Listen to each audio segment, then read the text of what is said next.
Tonight is party night, okay?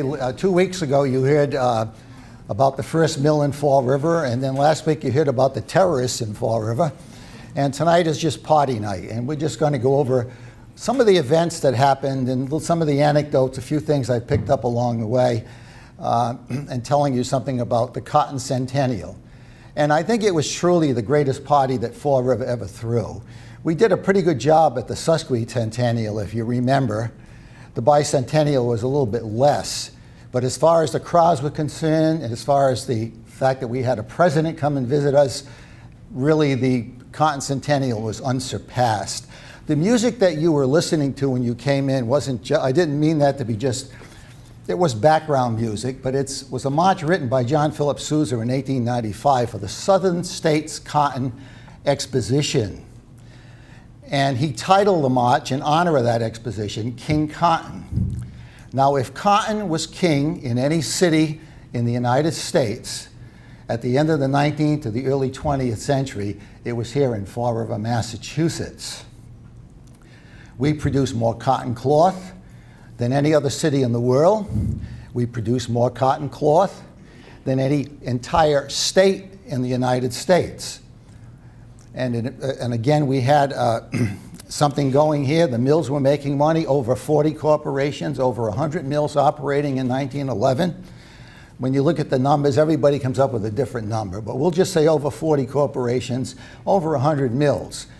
As far as employees were concerned, close to 30,000, not including those people who were in associated industries. So cotton was king in Fall River like it was king in no other place.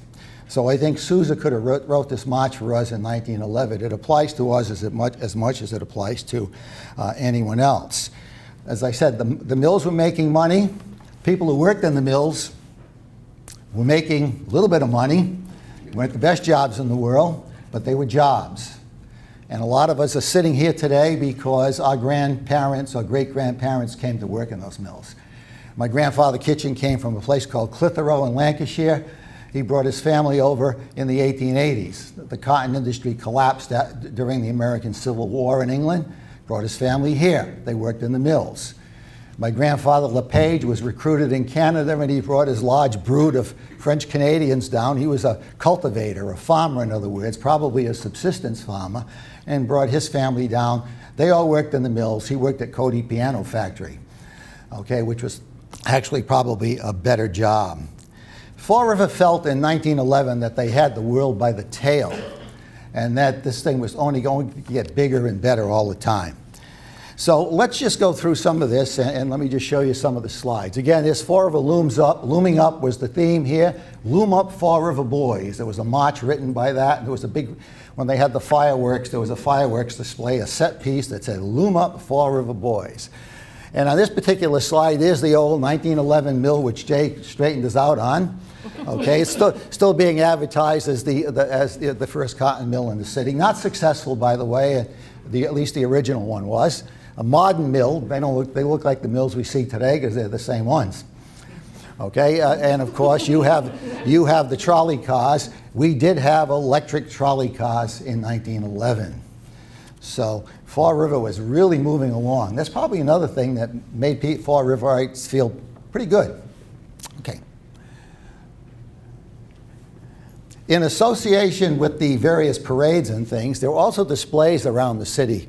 There was a display in the Armory of Ladies' Handiwork. At the Durfee Technical College, there was a display of goods made in Fall River. There was a history display at the music hall, including the desk that Thomas Durfee sat on in that first mill. And there was an art display of Fall River school artists down at the library. They still have many of those paintings down there right now. Okay. And a view of Fall River, of course, back in 1911. I think the smoke, I think, was put in by an artist or something. It just looked very, very, very fake, okay?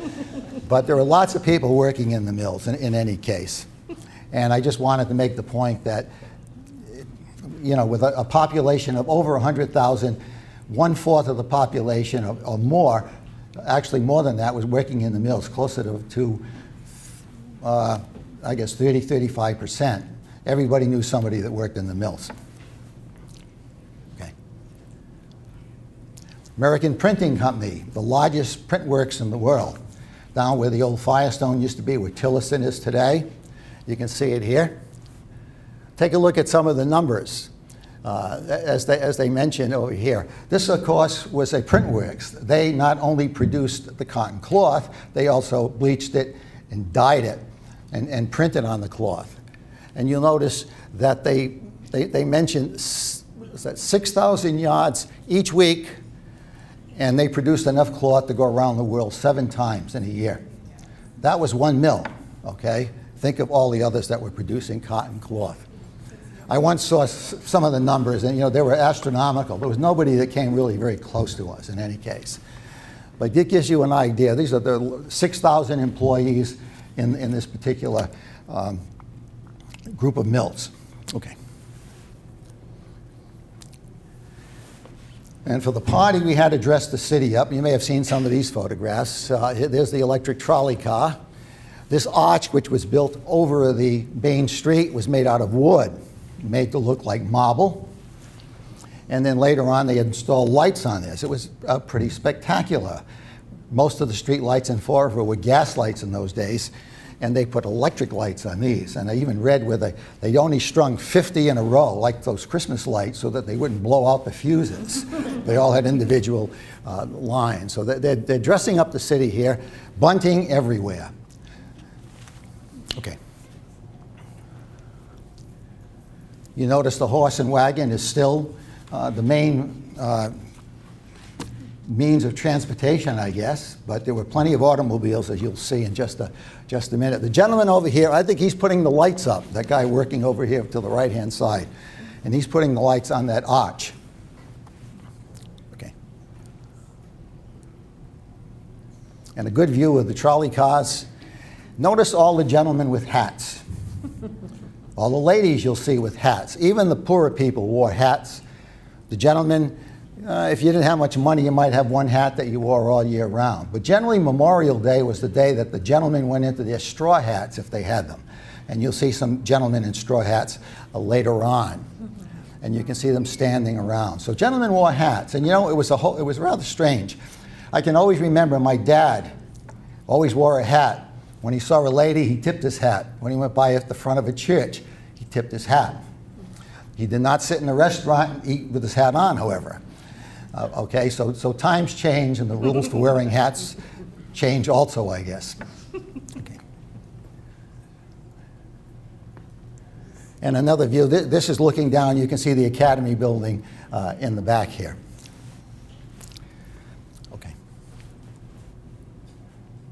And of course, R.A. McQueers. I found out if you ever give a talk someplace and you get stuck, just mention McQueers. Everybody jumps in. Don't have to do anything. Just talk with people.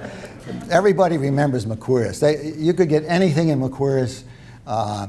And I was always fascinated with the pneumatic system where they put your money in a tube and then went up. But when it came back, you had change and a receipt in it. And it was an amazing place. An amazing place. Okay. And the City Hall. This is where they were going to crown the Queen of the Cotton Centennial on the first day of the Centennial. Okay. And here's the arch at night, completely lit. Now the side streets were lit with gas lights, but downtown they had these electric lights. And this was amazing to somebody who lived in 1911. And I think you have to put yourself back in that particular period of time. We get jaded. We have so much and we see so much. And technology always fascinates me. And back then, a string of electric lights hanging on something is mystifying people. Okay. Oh, and the first day of the Cotton Centennial, we're going to crown the Queen. The Queen of the Cotton Centennial was a young lady named Marion Pierce Hills. And she just happened to be the daughter of the president of the Manufacturers Association. Now, not that made any difference, because she was not the first choice. The first choice was her sister, who was rather shy and retiring and decided she didn't like all of the rigmarole that went with it, and so she became the Queen of the May, if you like. But when you look at which actually was June, I guess, in this particular case, but she had a court. The court had 18 young ladies, and it's rather interesting. The new paper called it the society set, and it was. They were not girls who came out of the mills. Their names were McQuird, Duvall, Waring, Brayton, Charlton, et cetera, et cetera, et cetera. Okay? So they were the people who came from the money class, if you like. But there they are with their parasols on. We don't really have a good picture here of what the Queen looked like up close, to be honest with you. Okay. Now the band was serenading the crowd before the Queen got here. This is the Germania Band. This is a German band that happens to have a conductor named John McCarthy. And by the way, it seems that the Irish, when you look at it, you see the Irish, they're all policemen. And for some reason, policemen and Irishmen seem to go together. Maybe they figured out it was an easier job than working in the mills. I don't know. But seemed to be. But the Germania Band played a number of not only marches. Marches were popular. Remember, this is the era of John Philip Sousa. But they also played a lot of popular songs. And I just jotted down some of them. Some of the popular songs. All Aboard for Blanket Bay. Kiss Me, My Honey, Kiss Me. And a song you're going to hear, I'm going to make you listen to later on, Come Josephine and My Flying Machine, because it happens to fit into this thing rather nicely. So Come Josephine and My Flying Machine. Now, as the Queen approached, the band struck up a march called the Imperial March by a fellow named Bird Anthony, who was probably the second most successful composer that come out of Fall River. I don't think he ever made a real living at it. And he died actually quite young. But he did write some number of pieces, one of which that Sousa Band actually played when they came to Fall River. It was a ragtime piece. But in any case, of course, Joe Raposo, who did a lot of the music for Sesame Street, was probably Fall-River's greatest composer and actually made a pretty good living at it. And again, died at a very early age.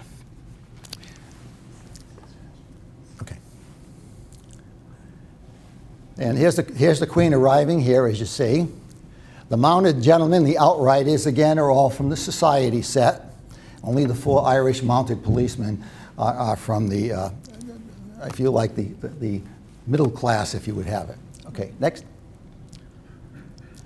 And there's the Queen on the stage. If you look carefully, you can see her with a crown. And there's Mayor Higgins, who is making the announcement that she is Queen of the Cotton Centennial. Now, by the way, if someone wanted something a little more melancholy, the band also played Silver Threads Among the Gold. There was a cornet solo there, and most people remember that that's a piece that people do remember. Okay. On the second day was Automobile Day, or Auto Day. Now, there are a number of people who own automobiles in Fall River, and then there are also a lot of people who lived in the outlying areas that drove over to Fall River. And they had an automobile parade, and from what I understand, they probably had very close to 100 automobiles of various types.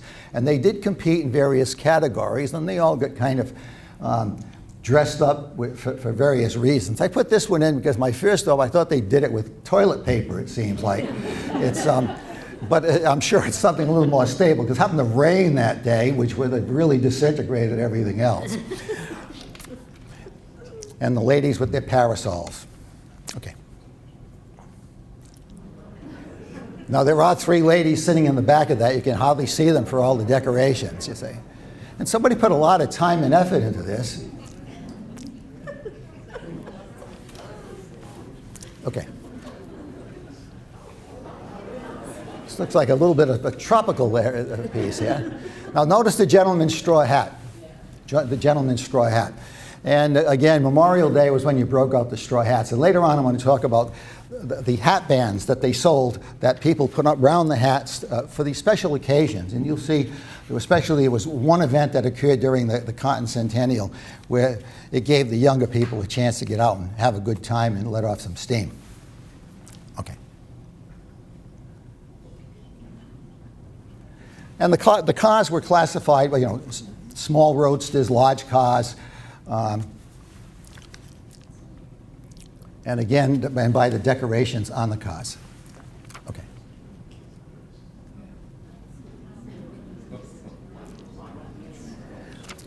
There was one car in the parade that had a number of suffragettes. And of course, that was something new, ladies looking for the vote. Down in Newport, Alva Vanderbilt was very active in the suffragette movement and had many meetings at her home at Marble House. And of course, that movement was beginning to spread. And so I don't know what kind of a reception they got in Fall River, but in any case, there they were making themselves known. We don't have a picture of them, by the way. Okay. Now, this is not but this gentleman somehow decorated his car, make it look like a boat. And you notice it did rain that day. You can see the streets all wet. One of the most talked about cars was Edward Waring's car, who he had made up to look like a bale of cotton. And he and his passenger sat in the car in blackface. Okay, so, and actually this had, noticed in the newspapers, by the way, not that it was racist or anything, people liked it. And there are pictures of that around because I've actually seen it. Okay. And a smaller car and kind of fancy, and the ladies with their hats, of course. Now the parade started up at the Highlands, where most of the people would have these automobiles, and they went downtown, went as far out as the old mill, the 1911 mill, and turned around and came back. So everybody got a chance to see the cars. They went everywhere. Okay.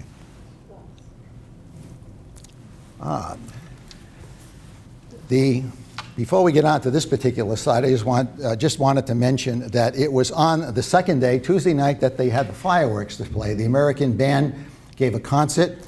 There was a set piece, and I remember when I was a kid going to Columbus Park. You don't see many set pieces anymore. By that I mean something that's on the ground, doesn't go up and explode. People like noise today. And if you went to Columbus Park, they had a number of set pieces, one after another.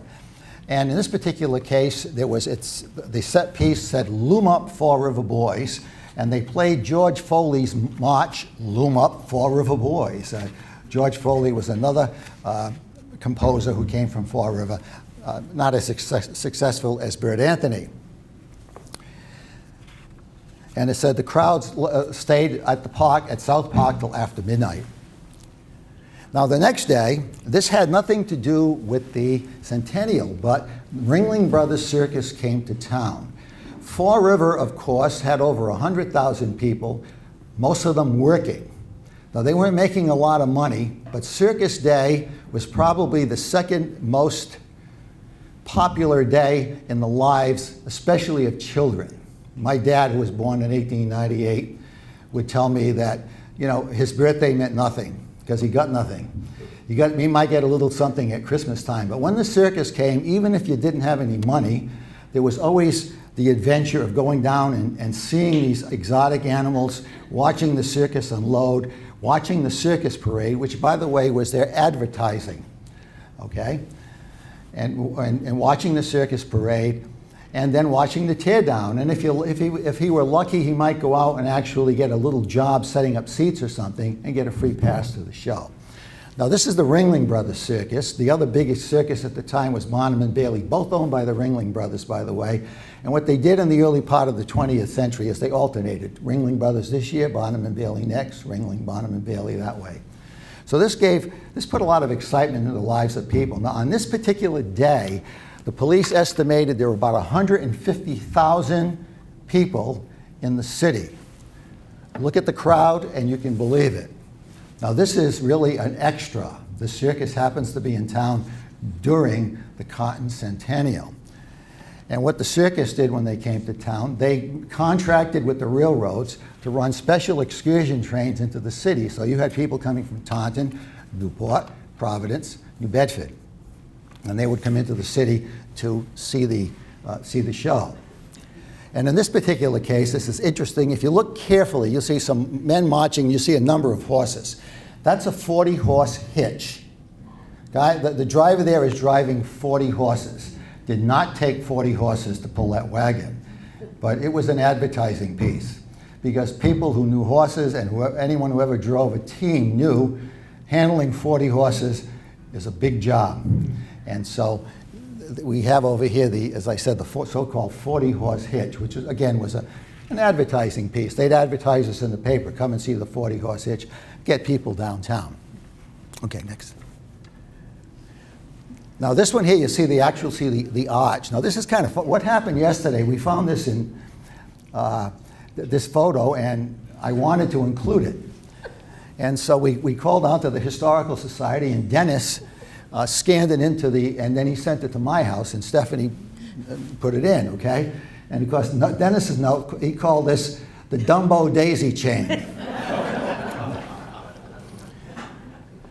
Elephants are always close to the end of the parade for a couple of reasons. Actually, they were the big attraction, so you want to keep them till the end, but there was other more practical reasons as well. Generally bringing up the rear would be the so-called steam piano, steam calliope, or circus folk called it the calliope, which was a steam organ really, and it was usually out of tune, and it was, but boy, it would rattle the windows, so you knew the circus was in town. But look at the crowd here, the enormous crowd.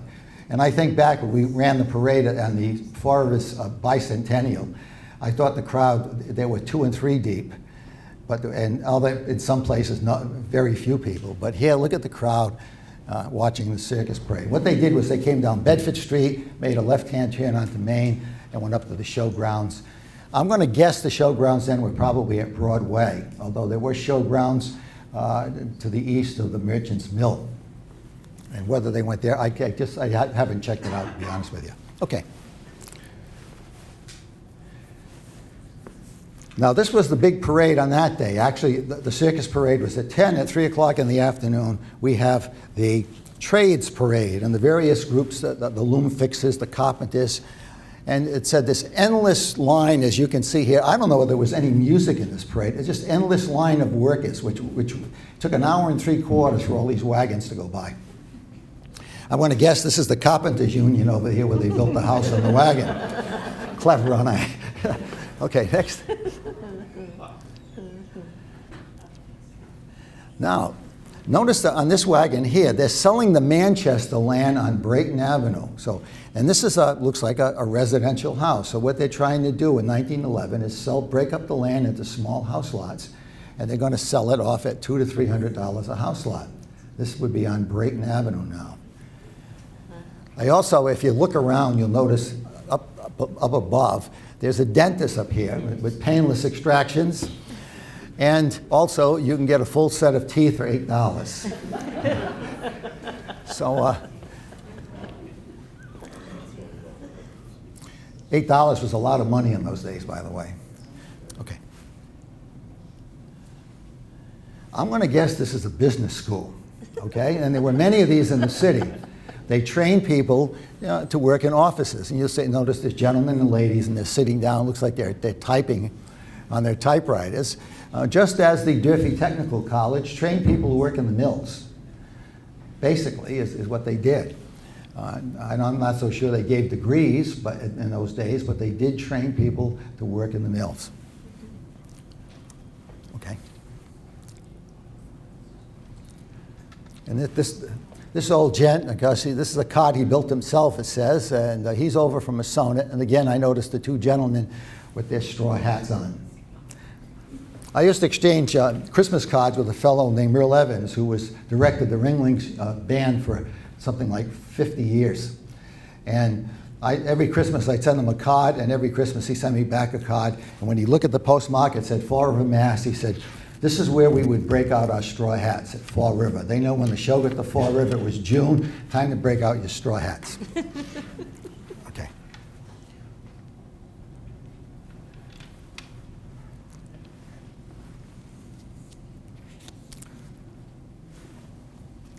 Okay.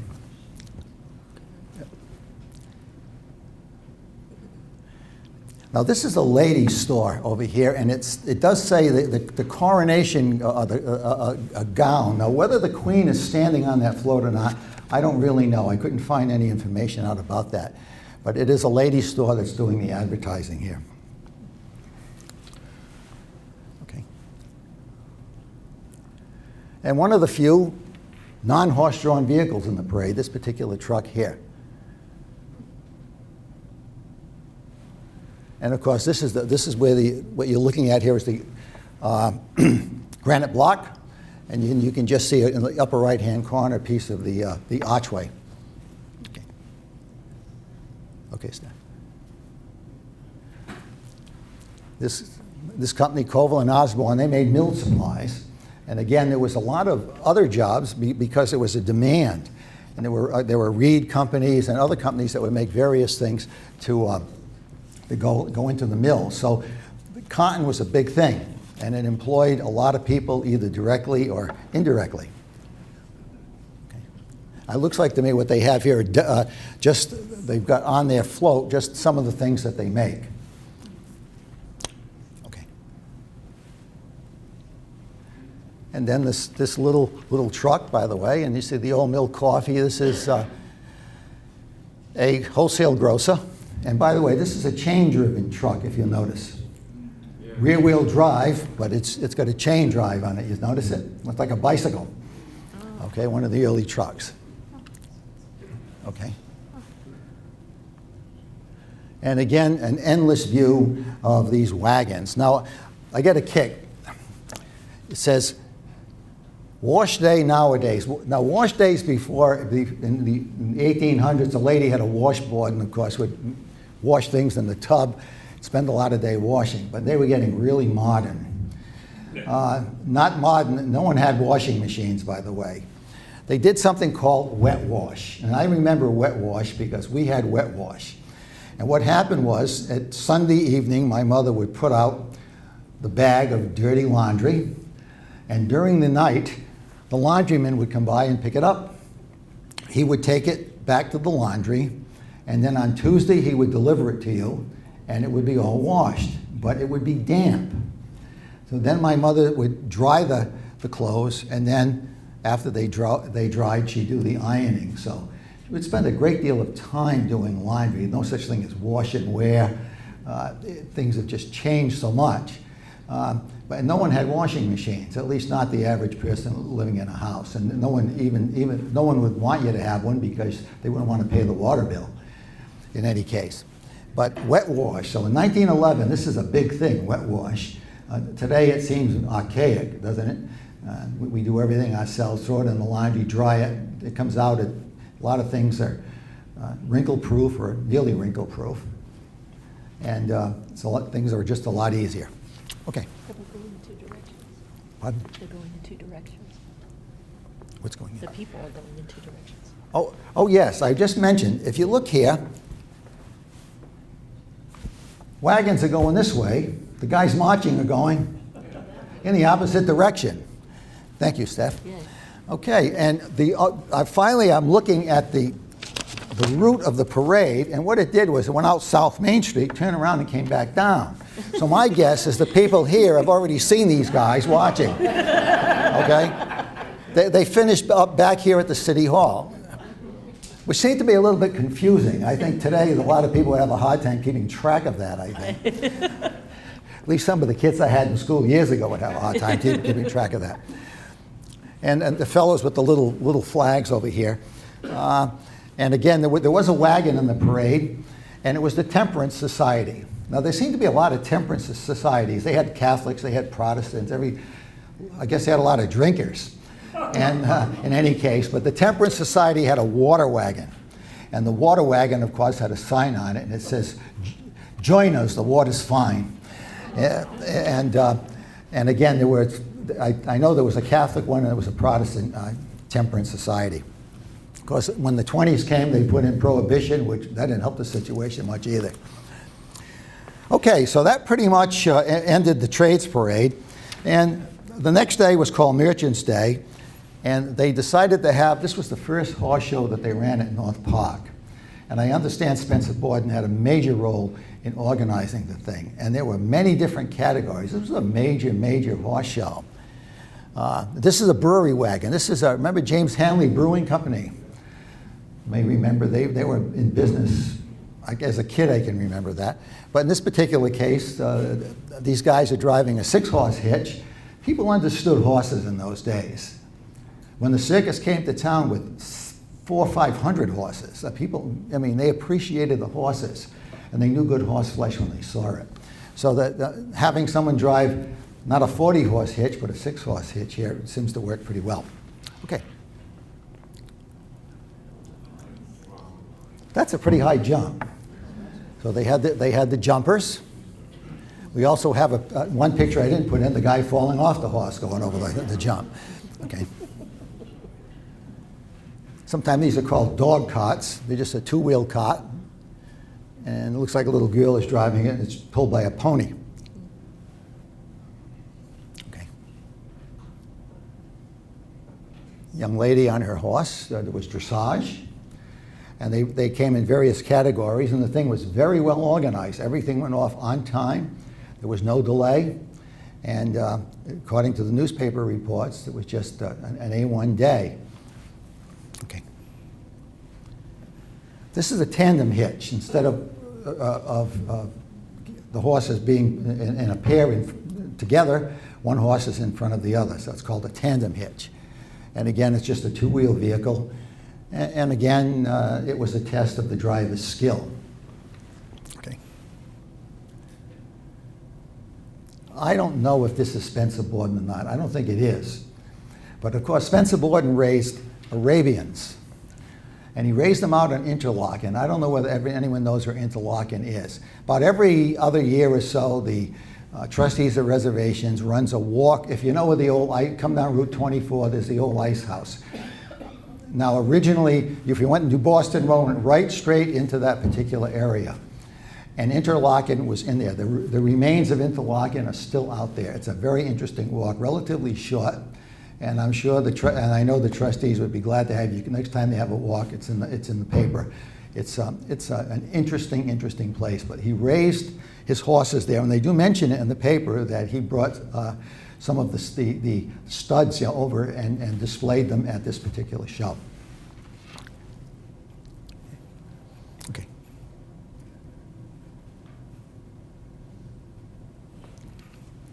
Okay. I'm going to guess these fellas, this is part of a parade, and these fellas are I think they're Knights of Columbus. May be wrong. And you notice the trolley right behind them. They did have a grand carnival parade in the evening at 8 p.m. And they did have, this is where they had the military, religious groups, business groups. But 8 o'clock at night, they're not going to take too many photographs. Now, this is about the longest day of the year. So you get till about 8:30 or so. And I don't think they never had any type of fast film that they could use. So any pictures they took must have been at the very beginning of the parade here. But they did have about 15 bands in the parade. Okay. And this actually, and then here you see, it looks like some sort of a military group marching down, or there were lots of social clubs and things that actually wore uniforms.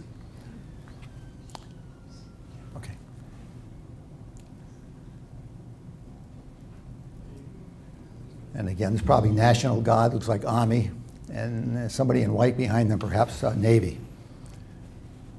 Okay. And again, I think this is from the first parade. This is a little bit out of sequence, but again, you'll notice the marches are going in one direction and the wagons are going in the other. So if you came late, get a chance to see the parade as it came back at the same time.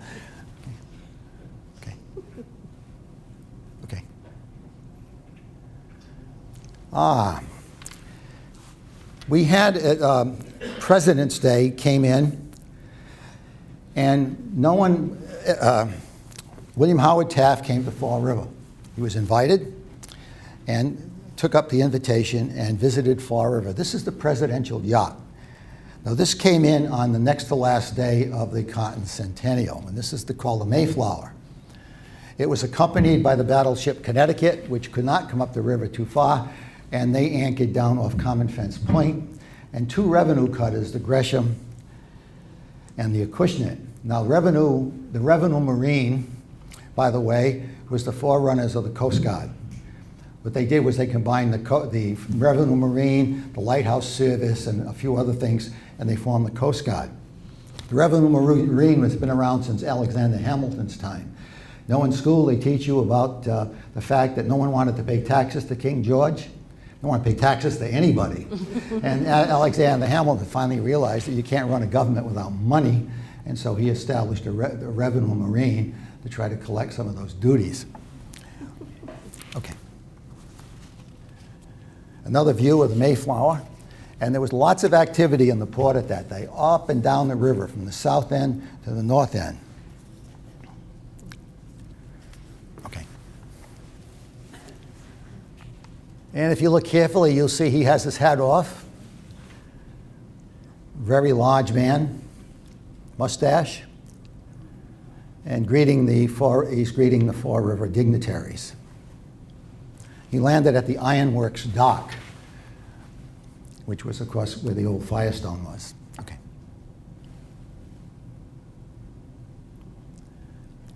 And you notice they're all very formal. They got their formal top hats on. Some people have Panama hats. And later on, and then the fellows down here have their straw hats on. Okay. Now, they drove him all over the city. He even made a comment in his talk that he said that he thought he was on every street. If he wasn't, it's only because somebody forgot to take it. They took him everywhere. They took him to the Flint, and he stopped at the orphanage, and the kids gave him, at St. Joseph's Orphanage, some flowers.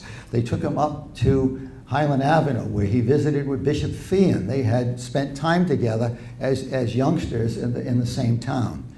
And so they knew each other. And so he met with Bishop Feehan, and they took him everywhere and anywhere. In this day and age, I don't think you could get close to the president, although, as Phil told us, there were a lot of presidents were assassinated about this, even back then. Okay. And the kid's fighting to shake his hand.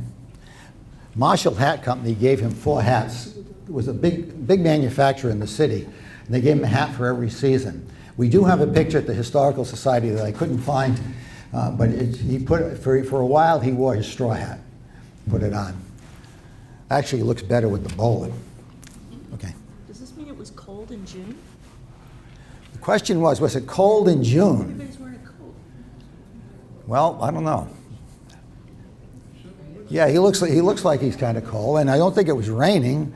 There's no shadows underneath the peak. Yeah. Oh, could be. But everybody else seems to be, and of course, you notice even everybody had a jacket on like this. And I get even people who didn't have much money had something that they would wear. Okay.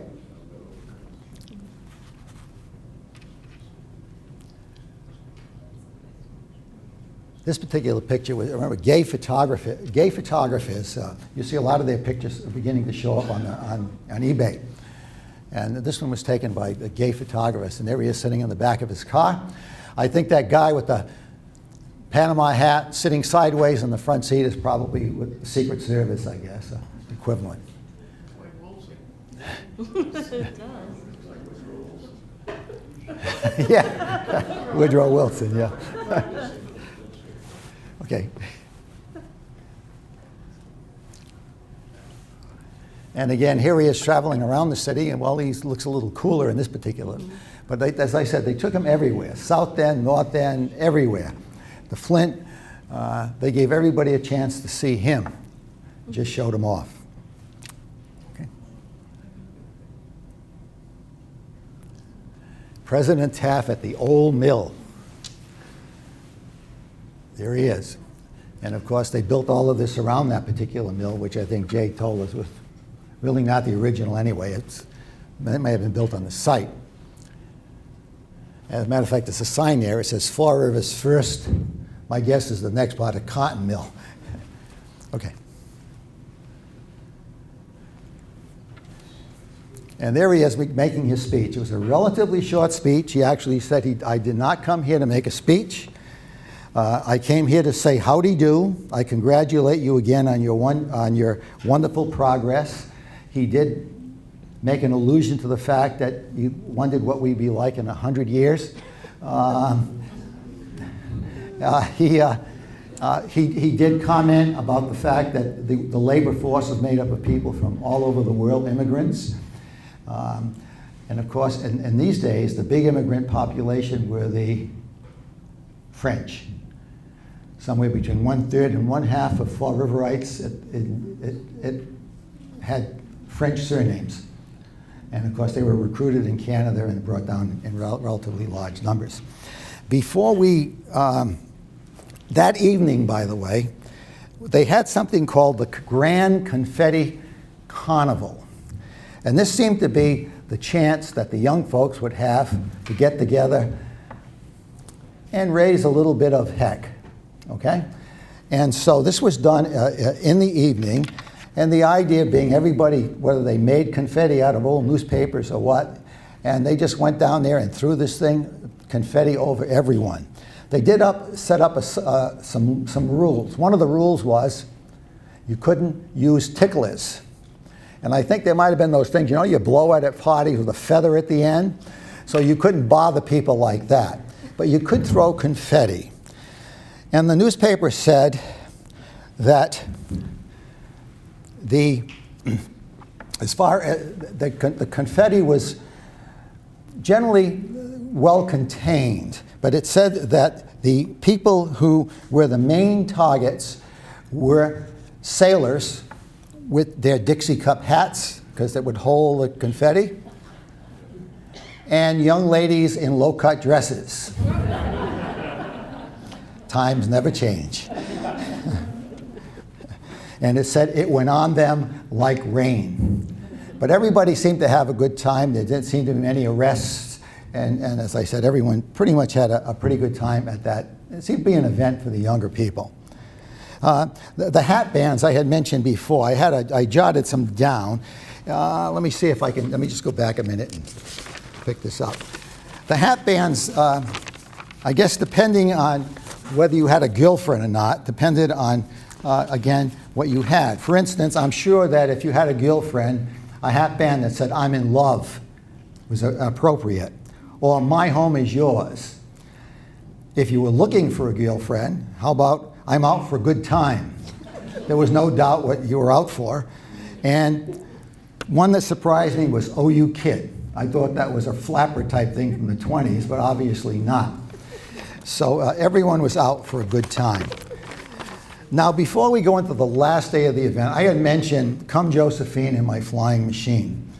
And it was played because, although written in 1910, it was popular in 1911, one of the popular songs. And the lady who sang it was a lady named Blanche Ring. And lo and behold, I found Blanche on the web. And not just music, but actually pictures of her, a little, rather neat little piece. So I'm going to play it here for a couple of reasons. One, it gives you an idea what the music was like in 1911. Two, it introduces the last day of the carnival. And three, I just happen to like it, okay? And since it's my talk, I'm going to play it here, okay? I think you'll enjoy it. Okay. Oh, before I move on, we move these around a little bit. 500 students from the French schools in Fall River on the steps of St. Anne's making up a living flag. There's another picture of it which gives you a slightly better view. As I said, they drove them everywhere, showed them everything. Okay.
Al Jolson. This for me, dear. Oh, my, you're a shy queen, not I. I'm a shy queen. Oh, I'm up in the air about this for sale. Come on, the bees in my flying machine, going up. She's more than a sunset, like a bird on the beam. In the air she goes. Where? There she goes. Up, the foot is higher. Oh, look, the moon is on fire. Come on, the bees in my flying machine, going up, goodbye. Come on, the bees in my flying machine, going up. She goes, balance off and like a bird on a beam. In the air she goes. Where? There she goes. Up, the foot is higher. Oh, look, the moon is on fire. Come on, the bees in my flying machine, going up, goodbye.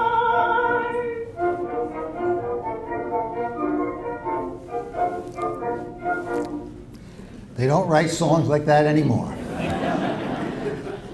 You know, my dad was 40 years old when I was born. He was born in 1898. And he sang all these songs, and he sang them to me.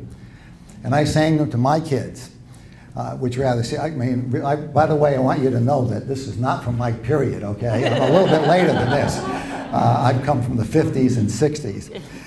But in any case, I always sang these songs. That was one of those things. I'm not a great singer. I can remember standing watch in the middle of the North Atlantic as lookout, and in order to stay awake singing some of these songs. And one of the songs my dad sang was something called Hello My Baby, Hello My Honey, Hello My Ragtime Gal. Well, don't you know, I sang it to my son, and one day my wife is walking through the mall, and he's singing this song, and he's in a stroller, and this lady came up to my wife and said to him, she said, you know, where did he learn that song? She said, my husband's singing it to me. She said, well, he must have an old father. No, just a square father. The last day, by the way, I think the Josephines in Fall River never had to worry about getting a ride in a flying machine. They hadn't had a ride in an automobile yet. The only conveyance they probably rode was a trolley. But in any case, it was nice to dream. And they're going to get a chance the last day of the carnival to actually see, in most cases, their first airplane. And Glenn Curtis came to town with his airplane. You can see it there. It looks sort of like a kite with a motor on it. It caught the Curtis Type B, 50 horsepower, could go about 50 miles an hour in the water. It had to go that fast in order to generate lift. But in the air, it could go an amazing 80 miles an hour. And he gave several demonstrations. Went up, flew over the city, going up about 50 feet above the crowd, then 100 feet, and then all the way up to 400 feet when he passed over the lighthouse. Came back, landed again. It got to be a little bit choppy, which was a little tough on the airplane. So what he ended up doing in this particular case was he waited a while and then did a second flight and actually raced a motorboat, gave the motorboat a 200-yard head start. The motorboat could do 20 miles an hour. He could do 50. So obviously, in the length of the race, he caught it quite easily and beat it. The motorboat was called the Porpoise, by the way. But even then, 20 miles an hour in a boat in 1911 is a pretty amazing thing. There were boat races all along the river, and it was sort of the river aviation day, if you like. And of course, eventually he flew off into the sky, and that was probably the last plane Fall River saw for some particular time. Okay, next one. Here's a close-up view of Curtis. And the newspaper mentioned he changed his shoes, but they didn't know why, because he didn't even get his feet wet. I don't know where you'd put a passenger in that plane, certainly not. But you know, this is 1911, World War I. They were fighting, it was aerial combat, and they had and so the plane developed rather rapidly. Okay. There are no speed laws in Fall River. The sky is the limit. Obviously, the policeman that gave my wife a ticket a few months back didn't know that. In any case, we're not talking about speed limits here.